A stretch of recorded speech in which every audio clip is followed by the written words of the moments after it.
विधानसभा सत्र का 5वां दिन और 5वें दिन भी विपक्ष ने किया वॉकआउट।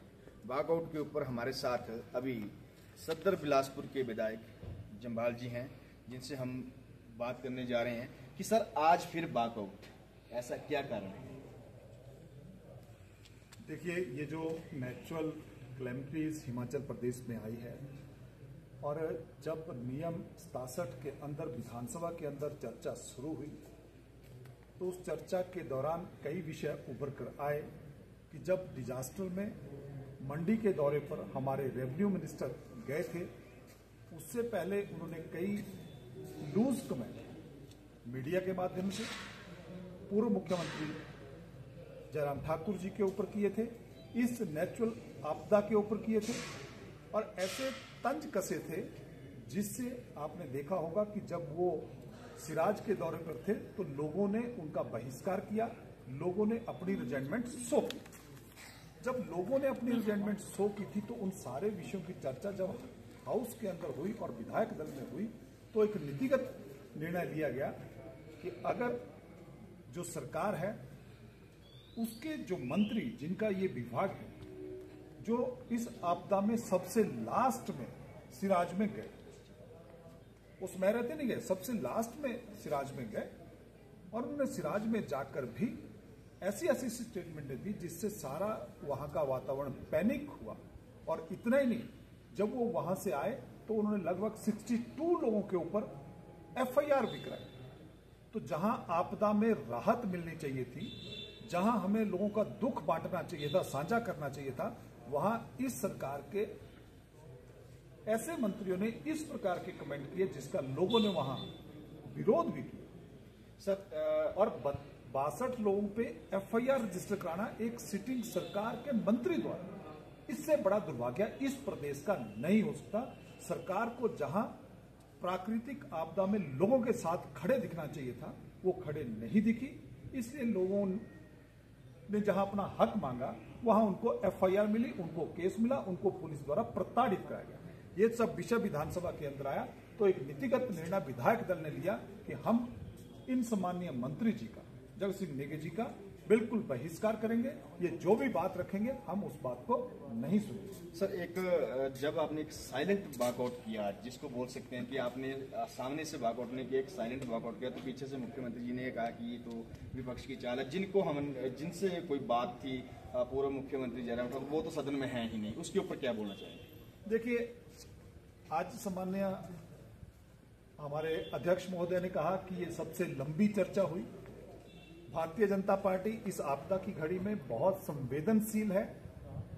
यही कारण है कि जिस दिन हाउस लगा, हमने सबसे पहले नियम 67 के तहत हमने कहा कि काम रोको।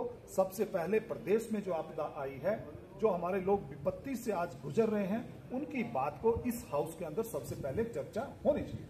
लगातार 5 दिन चर्चा हुई। आज अच्छा होता कि मुख्यमंत्री जी हाउस के अंदर थे और हम लोग इसलिए बैठे थे कि मुख्यमंत्री जी इसके ऊपर जवाब देंगे, लेकिन सामान्य मुख्यमंत्री जी ने जवाब नहीं दिया और वो भी जानते थे, क्योंकि हमने विधानसभा के अंदर कहा है कि अगर रेवेन्यू मिनिस्टर जवाब देंगे तो हम उसका वॉकआउट करेंगे। हमने स्पीकर महोदय को उनके चैंबर में जाके कहा था कि हम रेवेन्यू मिनिस्टर की बात इस आपदा की घड़ी में बिल्कुल नहीं सुनेंगे, क्योंकि ये सीरियस ही नहीं है, ये कैजुअल है। ये 2023 में भी कैजुअल थे, कुछ नहीं आज तक हुआ। अब 2025 में भी कैजुअल है। इन सारे विषयों में अगर जवाब देना है तो मुख्यमंत्री जी को देना चाहिए, मुख्यमंत्री जी को ऑन करनी चाहिए सारी चीजें। आज मुख्यमंत्री जी बैठे रहे और जगत सिंह नेगी जी जैसे ही जवाब देने के लिए आए तो हमने जो कहा था हमने वो किया, हमने हाउस का बहिष्कार। वोट चोर के ऊपर आज कांग्रेस ने बड़ी एक रैली की है शिमला के राजीव भवन में, उसको आप कैसे देखते हैं? क्या सच में ही जो आरोप कांग्रेस लगा रही है उसको आप सही मानती हैं या गलत मानती हैं? ये वही कांग्रेस पार्टी है जो एक टाइम में कहती थी कि चौकीदार चोर। ये वही कांग्रेस पार्टी है जो कहती थी कि चाय बनाने वाला के देश का प्रधानमंत्री बन सकता है कि नहीं बन सकता। अब उसके बाद इन्होंने कहा कि ईवीएम में घोटाला हो रहा है। अब कह रहे हैं कि वोटों को चोरी हो रही है। ये कांग्रेस सरकार पहले एक स्टैंड तो लेके बताए, किस स्टैंड की बात कर रहे हैं? ये उस व्यक्ति को नेता बनाने के लिए चले हैं जो 55 वर्ष के 56 के हो गए, लेकिन जैसे कैसे उनको नेता एस्टेब्लिश करना है तो नेता एस्टेब्लिश नहीं हो सकते। ये पूरा प्रदेश जानता है, देश जानता है। यही कारण है कि हमने 2014 का चुनाव लड़ा तो 282 सीटें हमारी थी। जब 2019 का चुनाव लड़ा, जब इन्होंने कहा चौकीदार चोर है, तो 303 सीटें हमारी। और अब जब चुनाव हुआ तो हमारी एनडीए की 300+ सीटें। तो 3 बार लगातार नरेंद्र मोदी जी देश के प्रधानमंत्री और चौथी बार भी बनेंगे। ये चोरी खेलते खेलते आज इन्होंने चोरी जो भी कौन सा चोर का खेला, तो एक तरफ विक्रमादित्य जी के नारे लग रहे थे, दूसरी तरफ सीएम सुखू जी के नारे लग रहे थे।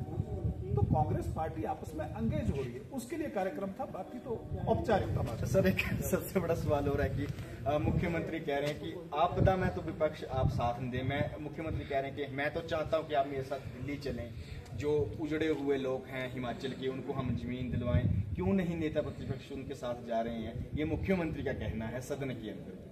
देखिए, 2 विषय बड़े क्लियर हैं कि इस बार भारतीय जनता पार्टी का पूरा, हमारे 7 सांसद, कुछ यहाँ के और नेता, एलओपी, सब लोग दिल्ली में हमने अपनी बात रखी और हमने केंद्र सरकार से आग्रह किया कि हिमाचल प्रदेश में इतना नुकसान हुआ, लेकिन सम्माननीय मुख्यमंत्री जी बताएं कि उन्होंने कब जैसे कहा कि मेरे साथ सब लोग चलो। एक दूसरे, ये दिल्ली में गए थे, उन्होंने अपनी लेकिन मीडिया में तो हर दिन आता है कि जी हम तो चाहते हैं कि हमारे साथ नेता प्रतिपक्ष चले। वो केवल मीडिया की बातचीत है। अब दूसरे, आज ही पीडब्ल्यूडी मिनिस्टर ने विधानसभा के अंदर कहा कि हमें पिछले 3 सालों में 4000 करोड़ रुपए सेंट्रल गवर्नमेंट ने दिया पीडब्ल्यूडी डिपार्टमेंट। हम वही कह रहे थे। अब मुख्यमंत्री जी की बात ठीक है, या जो सदन में पीडब्ल्यूडी मिनिस्टर ने कहा वो ठीक है, और हम ये कह रहे हैं कि पिछले 3 सालों में जब दोनों ये डिजास्टर है, लगभग 7000 करोड़ से ज्यादा पैसा हिमाचल प्रदेश को मिल गया है। लेकिन ये सरकार है कि पैसे ले लेती है, फिर हाथ साफ कर लेते हैं, फिर कहते हैं कि पैसे मिले नहीं। पैसे मिल जाते हैं। आज सिर्फ केवल विक्रमादित्य जी ने ऑन हाउस कहा कि मुझे मेरे डिपार्टमेंट को 4000 करोड़ मिला। अगर एक डिपार्टमेंट को 4000 करोड़ मिला है तो बाकी रेवेन्यू वाले कितना मिला, आईपीएच को कितना मिला, वो तो बताएं। उस पर क्यों साइलेंट? सर, अंतिम सवाल है कि national highway authority of India की जितनी सड़कें बन रही है, ठीक है, तो national highway authority of India के ऊपर भी फोड़ा जा रहा है। कुछ आरोप केंद्र के ऊपर लग रहे हैं कि जी गलत कटिंग के कारण या कुछ डिपार्टमेंट के, उसके ऊपर क्या बोलना चाहिए कि एनएचएआई की क्या सच में ही जो कार्य करने की प्रणाली थी वो गलत है या कैसे है? उस पर थोड़ा सा ब्रीफ करें, क्योंकि लोग जानना चाहते हैं इस चीज को। 2 परिस्थितियां हैं। नेशनल हाईवे अथॉरिटी क्या आज बना? एनएचआई कब से प्रदेश में सड़कें पहले भी बनती रही, सड़कें गिरती भी रही। जब कोई नया प्रोजेक्ट बनता है वो एक दिन में स्टैंड नहीं होता। ठीक है, उसमें कोई कमियां रही होंगी, उसमें सुधार करने की आवश्यकता है, तो प्रदेश सरकार कोई सर्वे कराए, स्टडी कराए, उसको लेके केंद्र में जाए कि हिमाचल प्रदेश का स्टेटा इस तरीके का है, हमें इस प्रकार की डीपीआर बनानी है। अब जब डीपीआर कौन बनाता है? प्रदेश सरकार। तो आप अपनी डीपीआर को तो संभालें कि आपने बनाया क्या है और बन कहाँ रहा है, हिमाचल प्रदेश में। तो एग्जीक्यूशन कहाँ हो रहा है? हमारे यहाँ। तो आपके ऑफिसर्स क्या करते हैं, आपके डिप्टी कमिश्नर क्या करते हैं कि जब वो इंप्लीमेंट हो रहा है तो उनका क्या काम? तो उन लोगों को इन चीजों के ऊपर ध्यान रखना चाहिए। और ठीक है, अगर कोई स्टडी आती है, उसमें कोई डाटा के ऊपर कोई स्टडी आती है, तो उसके अनुसार वहां डेवलपमेंट करनी चाहिए। लेकिन डेवलपमेंट होनी चाहिए, ये ना कल को सरकार कहे कि जी हमें कोई रोड नहीं चाहिए। अब 4000 करोड़ फिर किस पर्पज के लिए आए? हमारे पास हमारे पास कोई संसाधन नहीं है। आज 1500 करोड़ का लोन के लिए अप्लाई किया है, तब 1 तारीख को एम्प्लॉइयों को तनख्वाह मिलेगी, तब 1 तारीख को पेंशन मिलेगी, लेकिन डेवलपमेंट के नाम पे तो जीरो है।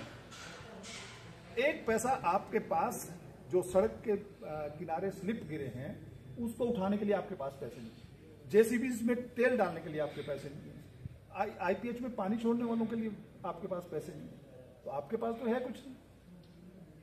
तो इसलिए ये जो वर्तमान प्रदेश सरकार सिर्फ सेंटर के ऊपर एलिगेशन लगा के कमिटमेंट्स करने के लिए, सेंटर ने कहा था चुनावों से पहले जो आपने वादे किए थे, सेंटर ने कहा, किसने कहा? वायदे तो पूरे कर दिए मुख्यमंत्री जी, बोल रहे हैं ओपीएस हमने दे दी, कुछ चीजें जो हमने दे दी हैं, कुछ एक रही हैं, 2026 तक हम डीए भी दे देंगे। ये डीए के लिए तो बोल ही दिया कि जी हम 26 तक कंप्लीट कर देंगे, हमारी आर्थिक स्थिति सुधर जाएगी। उसके ऊपर विपक्ष क्या बोलना चाहिए? बजट सेशन में उन्होंने, पिछले बजट सेशन में मार्च में उन्होंने कहा था कि एम्प्लॉइयों को, प्रदेश के एम्प्लॉइयों को कहा था कि 15 मई को आपको डीए की किस्त आपके खाते में रिलीज। 15 मई कट ऑफ डेट। क्या हुआ? Cut off date can't be increase और डिक्रीज। जब एक बार कमिटमेंट सामान्य मुख्यमंत्री जी ने कर दी और हाउस पास योग किया, तो ये सरकार तो हाउस में झूठ बोल रही है। ये तो कहते हैं कि हमने 18 साल से लेकर 59 वालों को सबको 1500 नौकरियां भी तो दे दी हैं सर, काफी। मुख्यमंत्री जी रोज बोल रहे कि हमने नौकरियां दे दी हैं, वन मित्र और कई और तरह के मित्र भर्ती कर लिए हैं हमने, और दे तो रहे हैं रोजगार हम लोग। इस सरकार का एक भी जवाब दूसरे जवाब से मैच नहीं करता। विधानसभा में मुख्यमंत्री जी ने कहा कि 43,000 नौकरियां हमने दी हैं। इस बार जो जवाब दिया उसने कहा कि 29,000 नौकरियां हमने दी। तो किसकी बात को सच माने? एक व्यक्ति, एक सरकार, 3 महीने के अंतराल में आपकी लगभग 12,000 लोग कहाँ गए और जो लगे थे उनका कोई पता नहीं। इसलिए हमने हाउस से वॉकआउट किया कि आपकी स्टेटमेंट क्या है, आप कहना क्या चाहते हैं। इसलिए जब आपने दी नहीं है, ड्राइंग टीचरों को दी जो हमारे टाइम से चली थी 303 या 320 लोगों को, उसका जो फंक्शन का खर्चा हुआ है, मुझे लगता है वो भी जितनी उनको बेचारों को 1 साल की सैलरी होगी उससे ज्यादा फंक्शन का खर्चा होगा। तो ये थे हमारे साथ सदर विधायक बिलासपुर डॉक्टर जम्वाल जी ने हमारी सवालों का विभाग से जवाब दिया, और आज वॉकआउट क्यों किया उसके ऊपर बताया गया। इन्हीं शब्दों के साथ मैं रजनीश ठाकुर, शिमला से, धन्यवाद। आया ना मुंह में पानी आया ना। आपने मोमोज तो बहुत खाए होंगे, लेकिन वाह मोमोज के मोमोज नहीं खाए तो क्या ही खाया। टेस्ट की बात करूं तो जब मैं वीडियो बना रही थी ना, तो मुंह में इतना पानी आ रहा था कि जल्दी से मोमोज मिले और मैं खाऊं। वाह मोमोज।